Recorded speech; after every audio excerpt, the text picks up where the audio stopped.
ఇక్కడ జాతీయ విద్యా విధానం అనేది పూర్తిగా విధ్వంసకరం. ఇది పూర్తిగా నాగపూర్ కుట్రేనంటూ ఇది అంగీకరించబోమంటూ కూడా ఇప్పటికే అటు సీఎం స్టాలిన్ తేల్చి చెప్పిన పరిస్థితి కనిపిస్తోంది. ఆయన ఇప్పటికే త్రిభాషా సూత్రాలపై కూడా మాట్లాడుతున్న పరిస్థితి కనిపిస్తోంది. మరి ఈ నేపథ్యంలో జాతీయ విద్యా విధానం విధ్వంసకరం అంటూ కూడా ఆయన పేర్కొన్నారు. మరి ఇది ఒక పక్క ఎంకే స్టాలిన్ పరోక్షంగా ఆర్ఎస్ఎస్ పై మండిపడుతున్నారు అనుకోవచ్చా? అంటే డెఫినెట్‌గానండి. ఆది నుంచి ఇది ద్రవిడ రాష్ట్రాలు మరీ ముఖ్యంగా తమిళనాడు హిందీ భాషను త్రిభాషా సూత్రీకరణలో రుద్దడం, అక్కడ హిందీని కంపల్సరీ చేయాలని, లేకపోతే త్రిభాష సిద్ధాంతంలో భాగంగా ఇప్పుడున్నటువంటి ఇంగ్లీషు, స్థానిక తమిళ్ కాకుండా తమిళ్‌తో పాటు హిందీని కూడా తీసుకురావాలి. హిందీని కంపల్సరీ చేయాలన్నటువంటి దీంతో పాటు హిందీని ఇప్పుడు జాతీయ అధికార భాషగా ఉంది. దీన్ని హిందీని కంపల్సరీ చేయాలి. దీని స్థాయిని పెంచాలని కేంద్ర ప్రభుత్వం ఏదైతే ప్రయత్నాలు చేస్తుందో ద్రవిడ పార్టీలు పూర్తిగా వ్యతిరేకిస్తున్నాయి. తమిళనాడులోని అన్ని రాజకీయ పార్టీలు ఏకమై త్రిభాషా సిద్ధాంతాన్ని వ్యతిరేకించాయి. అట్లానే మొన్న తమిళనాడుకు త్రిభాషా సిద్ధాంతాన్ని ఆమోదించి సూత్రీకరణకు మద్దతు ఇస్తే 2,000 కోట్ల రూపాయలు తమిళనాడుకి ఇస్తాము. అట్లానే రాష్ట్రాలకు స్వర్ణ శిక్ష అభియాన్‌కు సంబంధించి ఇచ్చేటువంటి నిధుల్ని 2,000 కోట్ల రూపాయల్ని మేము రాష్ట్రాలకు ఇస్తామని కేంద్రం చెప్పడంపై కూడా స్టాలిన్ మండిపడ్డారు. డిలిమిటేషనే కావచ్చు, లేకపోతే స్థానిక భాషల్ని కాపాడుకోవడంలో దక్షిణాది రాష్ట్రాలు ముందు నుంచి చాలా ముందున్నాయి. అట్లానే ఉమ్మడి ఆంధ్రప్రదేశ్ కూడా అప్పట్లో తెలుగువాడి ఆత్మగౌరవం అనేటువంటి పేరుతోటి ఎన్టీ రామారావు తెలుగుదేశం పార్టీని స్థాపించినటువంటి విషయం కూడా మనకందరికీ గుర్తుంటుంది. డెఫినెట్‌గా ఈ హిందీ కానీ, సంస్కృతం కానీ ఈ భాషల్ని ఇక్కడి ప్రజలపైన రుద్దడాన్ని ఆ పార్టీ వ్యతిరేకిస్తూ ఉంది. అలాగే ఇది ఉత్తరాది భాష, ఇక్కడి ప్రజలకు అర్థం కాదు. ఒకవేళ హిందీ అవసరమైతే మేము నేర్చుకుంటాం అంతే. ఇప్పుడు ఇంగ్లీష్ అవసరమైనప్పుడు ఎలా నేర్చుకున్నామో అట్లానే దక్షిణాది రాష్ట్రాలు ఏవి ఉత్తరాది రాష్ట్రాలపై ఆధారపడి లేవు. వలసలు కానీ, లేకపోతే ఉద్యోగాలకు కానీ ఉత్తరాది ప్రాంతాలకు వెళ్ళి బతికే పరిస్థితి లేదు. అవసరమైనప్పుడు మేమే నేర్చుకుంటాం. బలవంతంగా మా పైన రుద్దడానికి వీలు లేదని చెప్పి స్టాలిన్ గట్టిగానే గర్జించినట్టుగా మనకు నిన్న ఆయన ప్రకటన బట్టి అర్థమవుతుంది.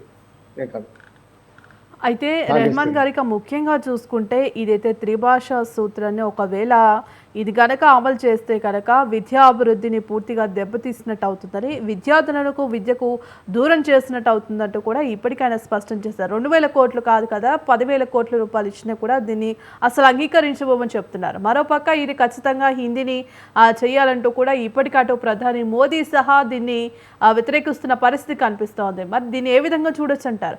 ఒకవేళ హిందీ గనక తప్పనిసరిగా చేస్తే ఒకవేళ విద్యార్థులకు విద్యను దూరం చేసినట్టే అవుతుందా? అంటే విద్యాభివృద్ధిని పూర్తిగా దెబ్బతీసే అవకాశం ఉందంటారా?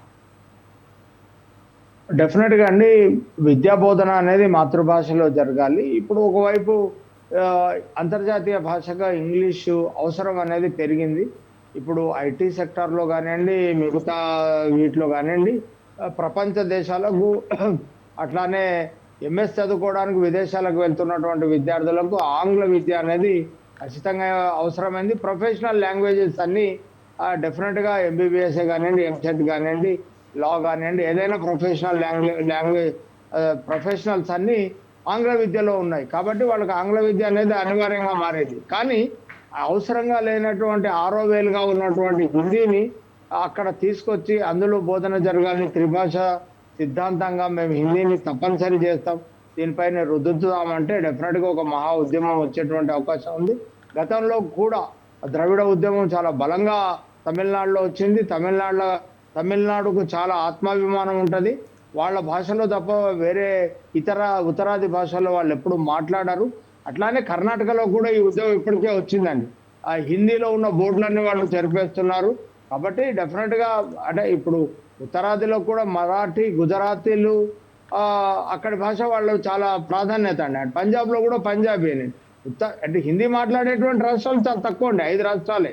అంటే 5 రాష్ట్రాలు మాట్లాడేటువంటి హిందీని తీసుకొచ్చి జాతీయ భాషగా పెట్టి, దీన్ని అధికార భాషగా పెట్టి దీన్ని రుద్దుతాం అంటే దక్షిణాది రాష్ట్రాలు సహించవండి.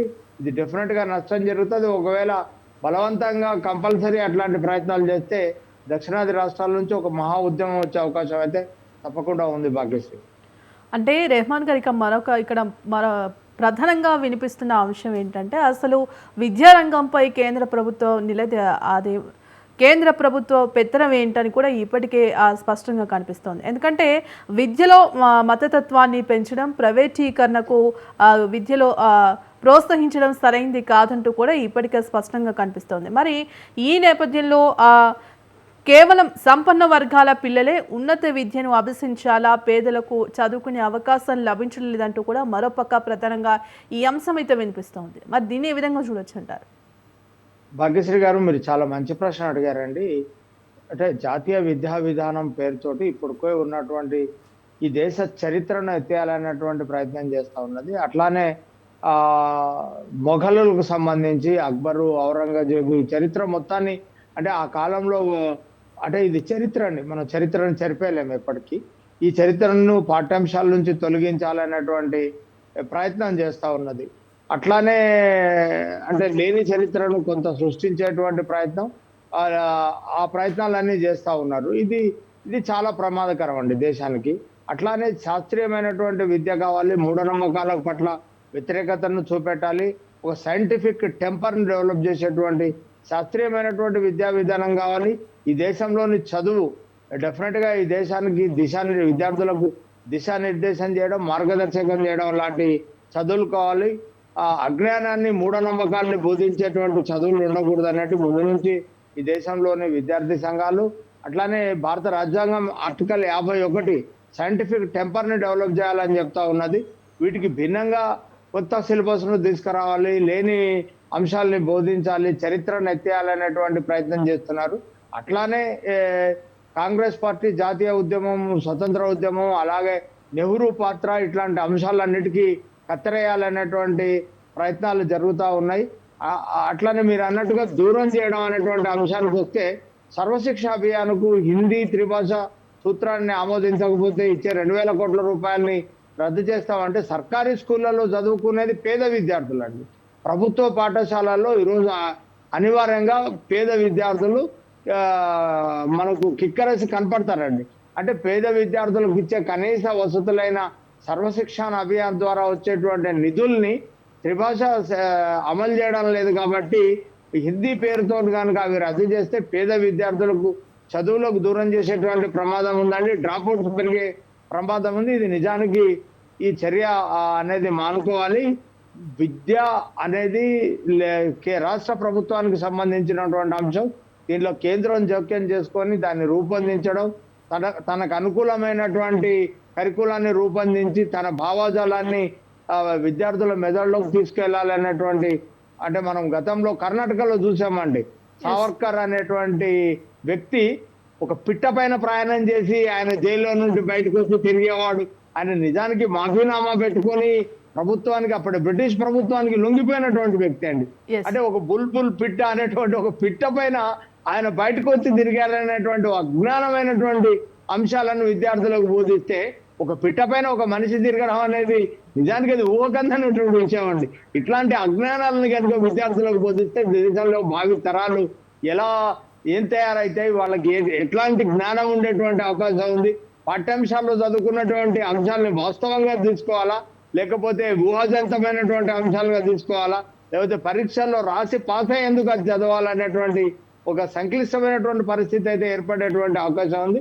డెఫినెట్ గా భాగ్యశ్రీ గారు, మీరు అంటున్నటువంటి అంశం విద్యార్థులకు శాస్త్రీయమైనటువంటి విద్యకు దూరం చేసేటువంటి ప్రమాదం ఉంది. దేశంలో సైంటిఫిక్ టెంపర్ కు ప్రమాదం ఏర్పడేటువంటి ప్రమాదం ఉంది.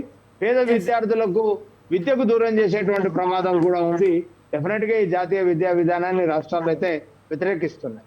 రైట్, థ్యాంక్ యూ అండి రెహమాన్ గారు. న్యూస్ కేఫ్లో పాల్గొన్నందుకు సమయం కూడా అయిపోయింది. రైట్, ఇక ఇది ఇవాల్టి న్యూస్ కేఫ్. కీప్ వాచింగ్ స్వతంత్ర న్యూస్.